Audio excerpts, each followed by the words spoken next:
A 3,000-ton train hurtling through the fog. No lights ahead, no way to stop in time.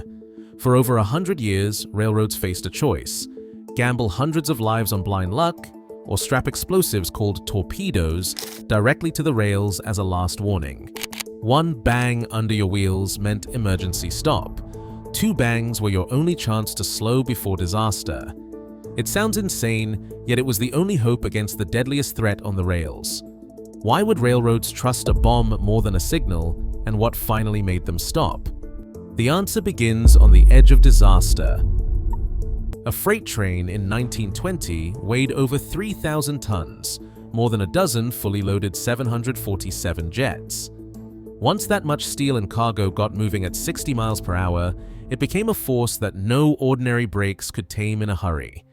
Even with the best Westinghouse air brakes of the era, a train needed nearly a mile to grind down from full speed to a dead stop.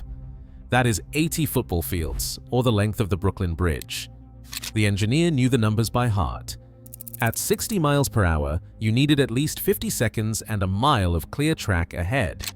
That was on a dry day with everything working perfectly. Add rain, snow, or a little ice, and the stopping distance stretched even farther. The physics were brutal.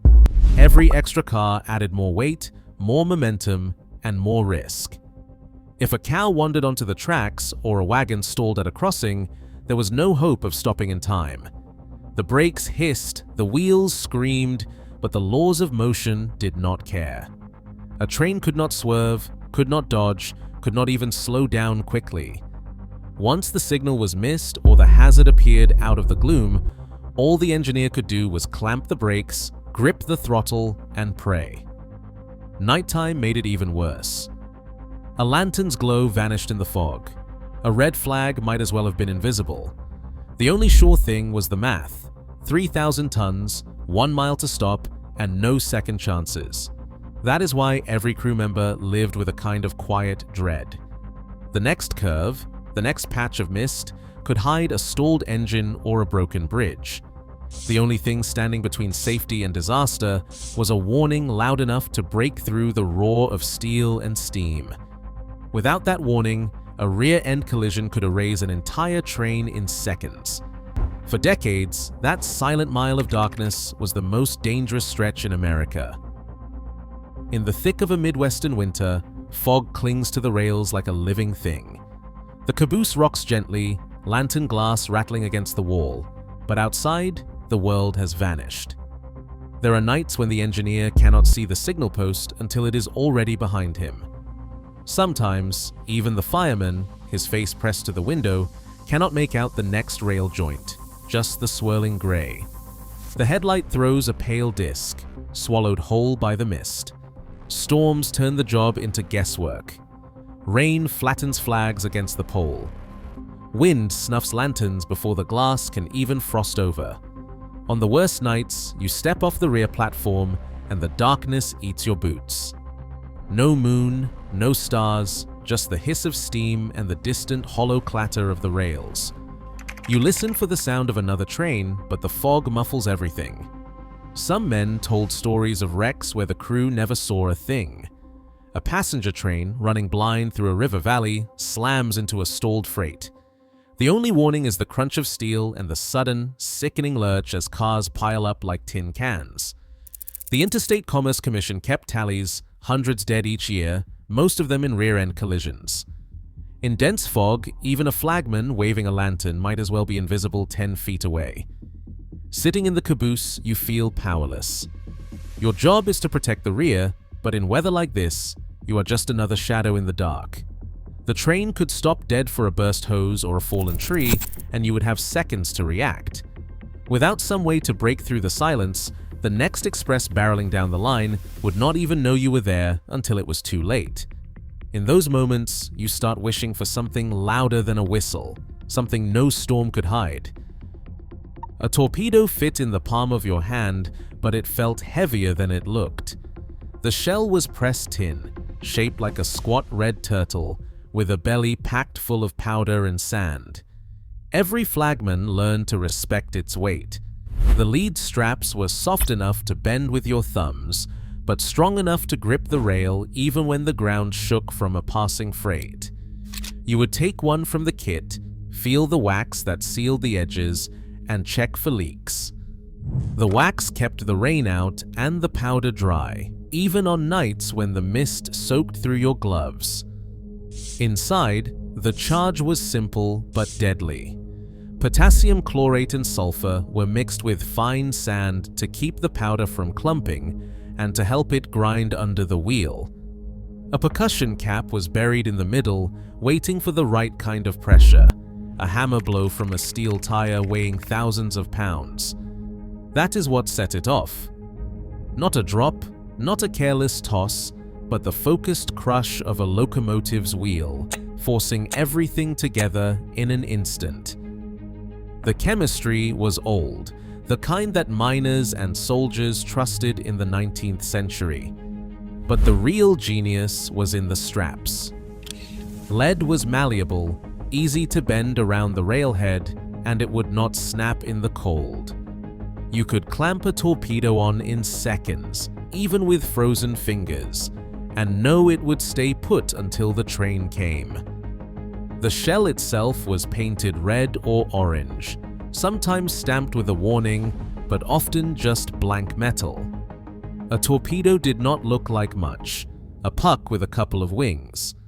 But every detail was designed for one purpose: to survive the weather, to survive the shaking, and to explode only when it mattered.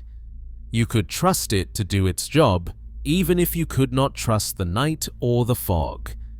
There is a certain comfort in something that simple and that brutal. You would snap it onto the rail, give it a last tug, and step back. The rest was up to physics and fate. Railroad men didn't trust luck. They trusted rules. Every flagman carried the code in his head, as clear as the numbers on a timetable. One bang meant stop, no questions, no hesitation. Two bangs meant slow down, eyes open, danger ahead. The rulebook spelled it out in plain language. Upon hearing a single explosion, bring the train to an immediate halt. Upon hearing 2 explosions, reduce speed and proceed prepared to stop short of any obstruction. It wasn't just habit, it was survival. Out on the line, you didn't have time for guesswork. The engineer's world was a wall of noise, steam, steel, and the constant grind of the rails. A whistle could be missed, a lantern could vanish in the fog, but a torpedo's bang was unmistakable. It cut through the racket, rattled your teeth, and left no room for doubt. When you placed a torpedo, you had to get it right. One for an emergency when the track ahead was blocked or a bridge was gone. 2, spaced just far enough apart for a warning, caution, slow down, something is wrong but not fatal yet. Some rulebooks said 20 paces between them, others said a car length. You counted ties as you went, boots crunching on gravel, heart pounding in your ears. The lead straps had to hug the rail tight, or the vibration might shake them loose before they did their job. The code worked because it was simple. No fancy signals, no wires, just noise and memory. A flagman could recite it half asleep: 1 bang, stop. 2 bangs, slow down. Any more than that, and you were in uncharted territory, but the basics never changed. It was the language of the rails, spoken in gunpowder and steel. If you heard it, you acted. If you ignored it, you didn't last long. The rule was simple, and it didn't care if you were tired, soaked, or scared. The moment the train stopped on open track, you grabbed the kit and started walking. No hesitation. Every second lost was another second closer to disaster. The kit itself was a battered leather satchel, heavy with fusees, torpedoes, a red flag, and a lantern. In winter, you'd tuck the lantern close to your chest just to keep the flame from blowing out in the wind. Fusees, those red wax flares, were stacked in a side pouch, ready to drop every quarter mile. They would burn through rain, snow, or sleet, painting the rails with a sickly red glow. But the real weight was in the torpedoes. You'd count them out, check the straps, and double-check for leaks. 1 for a dead stop, 2 for warning, just like the rulebook said. The distance was everything. 1 mile minimum. Sometimes 2 miles if the timetable called for it, or if the grade was steep. You counted telegraph poles or ties as you went, boots crunching on gravel, breath steaming in the dark. The rulebooks didn't care if you had to wade through mud or stumble over ballast. The next train could be coming at 60 miles per hour, and all you had to stop it was a handful of explosives and your own legs. If you moved too slow or set the torpedoes too close, you might as well have stayed in the caboose. There were stories, always whispered, about flagmen who cut corners and paid with lives. You placed the torpedoes on the rail, straps bent tight, then lit a fusee and planted your flag. Only then could you stand watch, listening for the distant thunder of another engine. The whole time, you pictured the engineer's hands tightening around the brake when he heard that bang. That was the job. You hoped you'd never hear it, but you made sure it was there, just in case. Somewhere out in the fog, the torpedoes wait. The flagman stands just beyond the red glow of his fusee, boots sinking into cinders, breath coming in clouds. He listens for the sound every railroad man dreads and hopes for all at once. The thunder of another engine bearing down. The rails begin to hum. Headlight beams flicker in the murk. He tightens his grip on the lantern, heart pounding. A minute later, the distant roar grows teeth. The approaching train is running hard, 60 miles an hour, no chance of stopping on sight. The engineer can't see the flagman, can't see the fusee, can barely see the rails. But the torpedoes are waiting. The first wheel crushes down, and the night explodes. Bang! A flash of white fire, a shock that rattles the cab windows. The engineer's hand leaps for the brake valve. He throws the whole train into emergency. Air hisses, steel screams, couplers stretch and groan.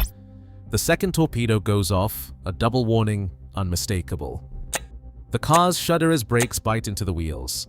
The train slides, sparks showering from the shoes, but the engineer holds on, counting every yard. The freight comes to a halt, just short of the stalled cars. When the noise dies away, the flagman stands in the darkness, legs trembling, lantern swinging at his side. He's soaked in sweat, boots numb from the cold, but he's done his job. The torpedoes did theirs. There's no wreck, no twisted steel, no headlines in the morning paper. Just 2 trains, a mile of track, and a silence that feels like mercy. A torpedo's bang wasn't just startling, it was punishing. Old engineers joked that if the crash did not get you, the noise would. One of those little red tins, when crushed at speed, could reach 120 decibels or more, louder than a shotgun fired inches from your ear. The sound did not just echo down the rails, it punched through the cab windows and left your head ringing for hours. Men who spent years in the seat, running night freights through fog and snow, ended up half-deaf by the age of 50. Some kept cotton stuffed in their ears, but it barely helped. The railroad did not hand out earplugs. You learned to live with the ringing, the muffled voices at home, the way a grandchild's laugh faded into static. It was not just hearing that took a beating. Sometimes, if you were unlucky enough to be leaning out the window or standing near the track, shrapnel from the tin casing could pepper your legs or face. The percussion cap and powder did their work in a split second, sending bits of metal flying. There were stories of firemen with scars across their shins, and more than one man lost an eye trying to see whether a torpedo had fired. The danger did not end with the crew. When a torpedo slipped loose and got left behind, kids would find them and mistake them for toys. A hammer blow or a curious poke could cost a finger, an eye, or worse. For every life a torpedo saved, it left a mark on someone else. That is the truth you carried in your pockets, mile after mile, night after night. Electric block signals started popping up along the main lines, their colored lights cutting through the fog where a lantern would fail. Dispatchers could now flip a switch in a distant office, and set signals for miles of track, warning every train in the district at once. Centralized Traffic Control, called CTC, brought order to the chaos. Red, yellow, green, all glowing steady through snow and rain. No need to guess what waited around the next bend. The rails themselves spoke in light instead of thunder. Then came the radios. By the 1950s, every crew carried a handset. A stalled train could call in from the middle of nowhere.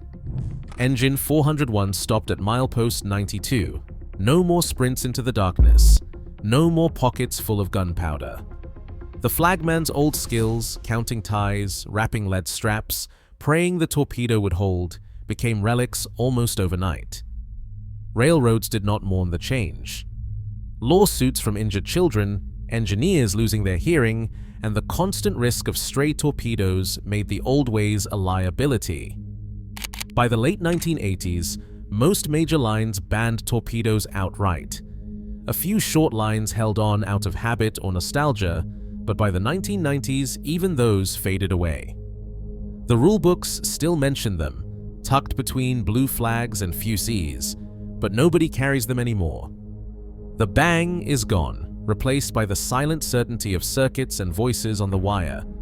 For a flagman who lived by the noise, it is strange to think that safety now travels in silence. Railway safety has traded thunder for silence. Digital control rooms now guard lives where explosions once did. Yet risk never vanishes, it only changes shape. As automation expands, we trust invisible systems over sensors honed by danger. The lesson endures. Every safeguard, no matter how advanced, is born from the fear of what is hidden ahead. Would you notice the warning before it is too late?